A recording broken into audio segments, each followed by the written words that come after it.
d'accord. Tu cherches quelqu'un? Ma mère, mes ancêtres. Et où vas-tu? Café Salé, au bout du bout d'ici. Après la rue, la grande mosquée, c'était dans la mer. La nuit, tu vas trouver le dauphin apprivoisé. Viens prendre une citronnade.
S'inscrit pendant la régence de Sugère et la croisade de Louis VII.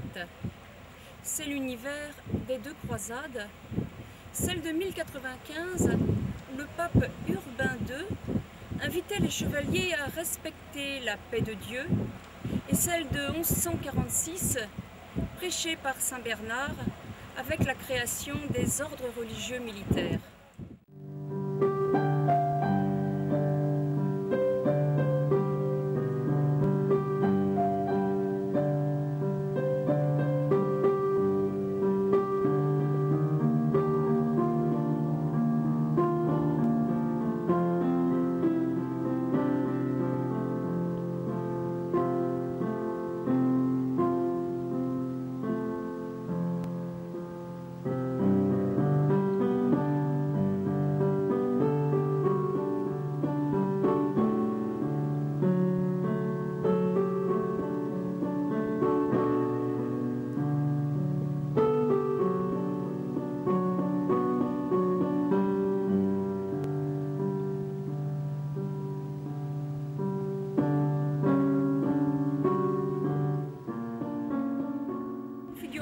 Avait Mahdia au moment de la conquête.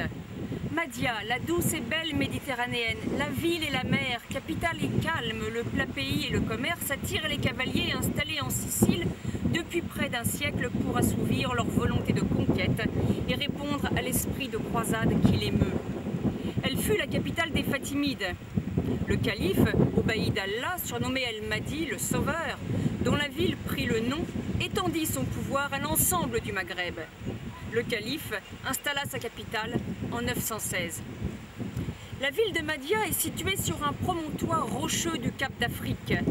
Elle fut une cité refuge, entourée d'un rempart en pierre qui ne possédait qu'une seule porte, Bab al-Fat. Pour se défendre, la ville possédait de hauts murs et un bassin artificiel taillé dans la roche qui, depuis l'époque carthaginoise, servait de port. Elle avait en son entrée 2 tours reliées par une épaisse chaîne permettant de bloquer le passage des bateaux ou de vérifier l'identité d'un navire entrant.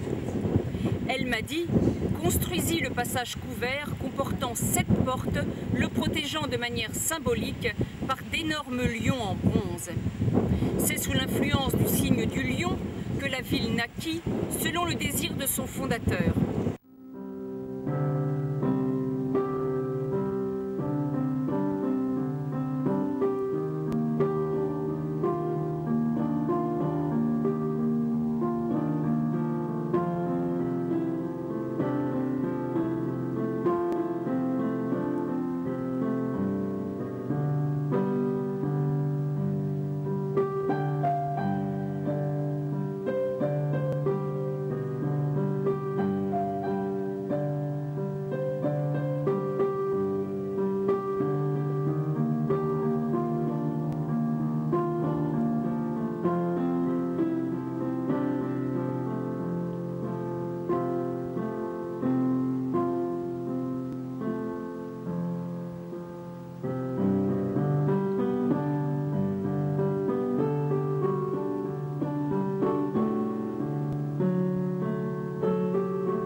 centre de la vieille ville se trouvait la place du Caire.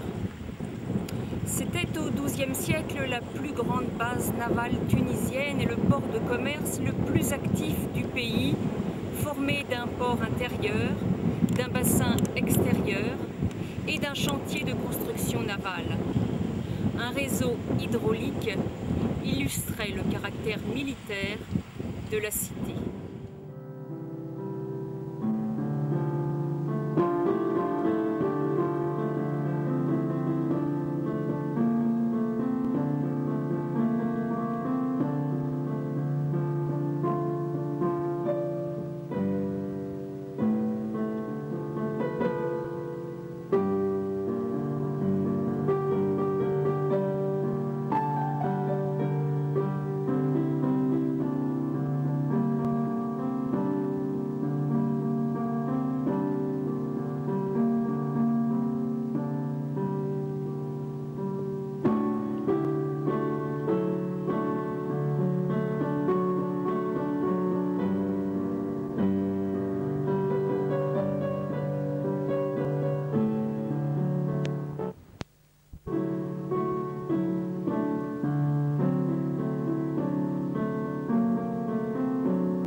me porte.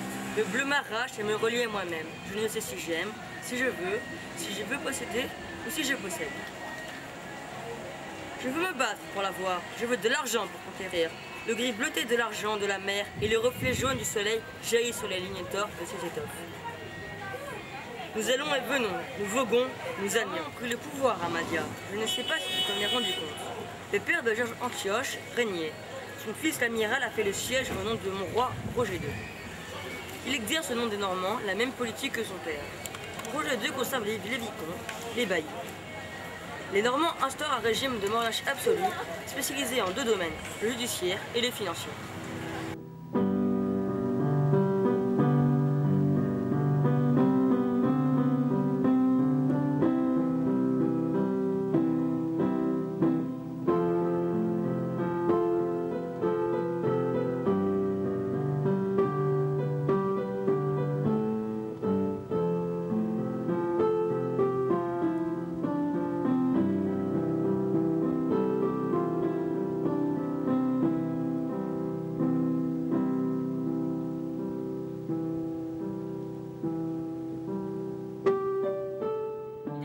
S'engager dans l'armée de mon roi en tant que fantassin ou archer à cheval.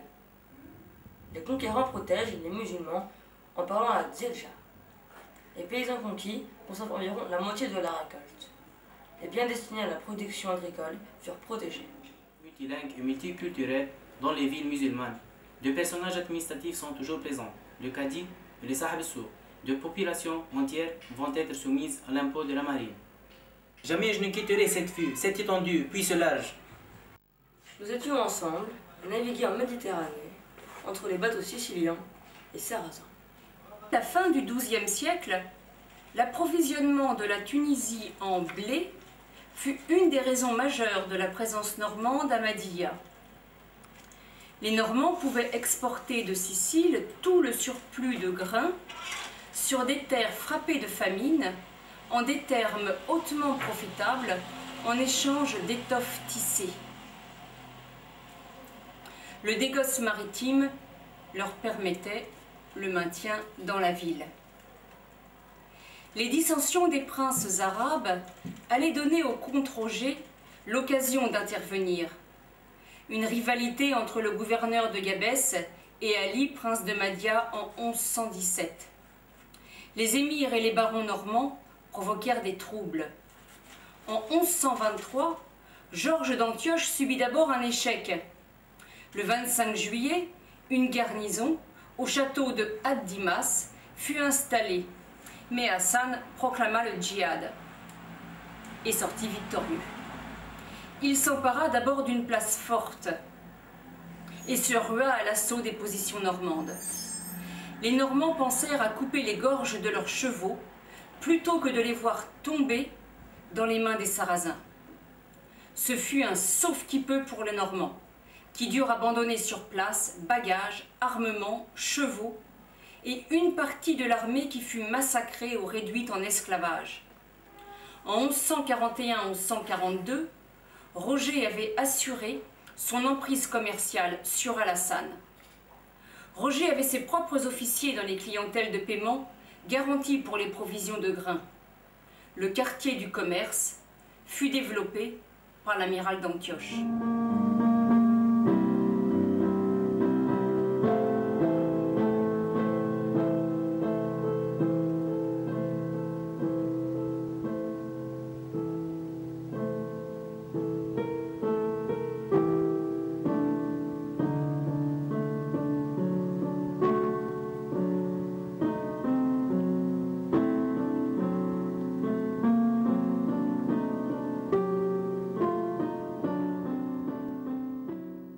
Qui était l'amiral d'Antioche, un chrétien d'Orient? Georges Rosio d'Antioche était né de parents gréco-syriens chrétiens. Son père, Cristofore Rosio, fut lui-même amiral sous le comte Roger. Il fut l'homme de confiance du prince de Madia avant de s'engager en 1112 au service du comte de Sicile. Quelles furent les fonctions de son père? Son père fut expert financier, expérimenté dans les affaires séculières dans des villes syriennes puis à Madia. Sa double culture grecque et arabe prédisposait à un grand destin. Et Georges? Georges fut d'abord stratigote de Catane et régent de Sicile. Pendant une partie de la minorité de Roger II, il fut créé grand amiral et en 1140, décoré du titre de protonobilissime, comme l'avait été son père. Il soutint le trône de Roger, employé dans la guerre et dans les affaires publiques. Fidèle sans faillir, il meurt en 1151. Comment réussit-il la conquête? C'est Georges d'Antioche, l'amiral, qui l'a réussi. Roger II alimentait en blé sicilien la ville de Mahdia, qu'il comptait prendre. La ville de Mahdia, assiégée par les Hamadides, fit appel à Roger II dans l'automne de 1134. En 1134, il put secourir Alassane et mettre en déroute la flotte hamadide.